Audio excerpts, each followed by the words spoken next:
UPetru, qala isahluko sokuqala.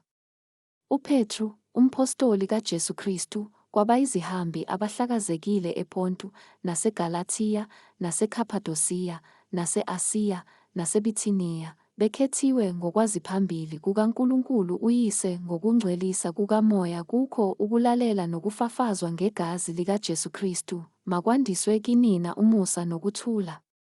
UPetru ubonga uNkulunkulu ngethemba eliphilileyo labakholwayo.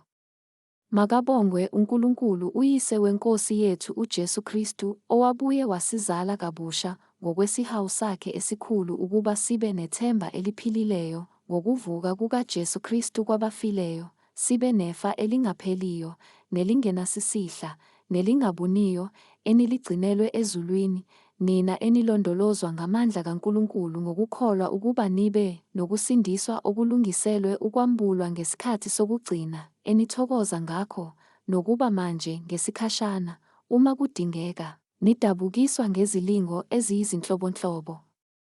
Ukuze ukuvivinywa kokukholwa kwenu, okuyigugu kunegolide elibhubhayo, noma livinywa ngomlilo kufunyanwe kube ngukubongwa, nodumo, nokuthuseka ekwambulweni kukaJesu Kristu, enimthanda ningambonanga, enithi ningamboni manje nikholwa nguye, nithokoza ngentokozo engakhulumekiyo nethusekayo, namukela isigcino sokukholwa kwenu esiyinsindiso yemiphefumulo.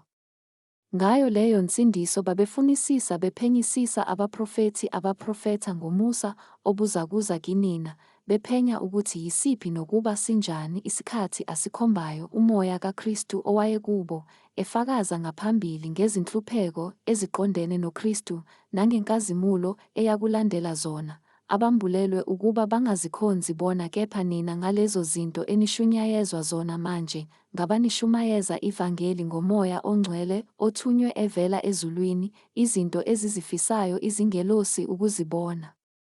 UPetru ukhuthaza abakholwayo ukuba bahambe ngobungcwele. Ngalokho zibopheni izinkalo zengqondo yenu, nizithibe, nethembe ngokupheleleyo umusa enizakuwabelwa ekwambulweni kukaJesu Kristu. Njengabantwana abalalelayo, ningalingisi izinkanuko zakuqala ekungazini kwenu, kodwa njengowanibizayo engcwele, manibe ngcwele nani ekuhambeni konke, ngokuba kulotshiwe ukuthi, manibe ngcwele, ngokuba mina ngingcwele.